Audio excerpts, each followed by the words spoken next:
अच्छा मम्मी, पहले बियाहे शादी में ही तो है सबन के काम उम करे पड़त रहा, कुल खानो ना बने पड़त हाँ रहा। बहनी, हाँ मेहरा रुई कुल करत रही, बाहरी क्यों नहीं आवत रहा।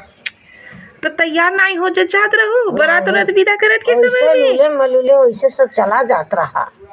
हाँ अब जितना फैशन खुलावत ना तब नहीं रहा।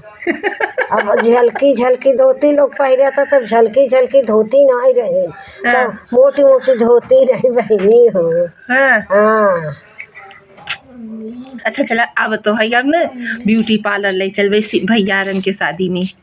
अच्छा तैयार हो जाबू। बुढ़ाई देंगे। देखा तोहार बार और कुल पकिया बा है, चलो तोहार एब्रो बनवाई दे, बाल डाई करवाई दे, न ठीक रहे नहीं कहीं। वैसे अब बुढ़ाई दाई डाई करवावत। चलो बारे में मेहंदी वेहदी लगवाई दे। अब तू पीछे लगाओ, हम न लगाओ। बाल डाई ना करवाबू। हाँ नहीं हम बाल न डाई करवाए। अच्छा चला एब्रो बनवाई दे तोहार। अच्छा बुढ़ाई दाई हमारे ब्रो बनवाई देगी। और का हम जिंदगी में नहीं बनवावा या बनवाऊ। अबे तोहार दुई पतो हुई ही और न देखा बड़की मम्मी देखा जवान है। नहीं नहीं न चलबू। नहीं हाँ अच्छा कबहू एब्रो बनवाए रहो मम्मी। नहीं कब नहीं। नहीं।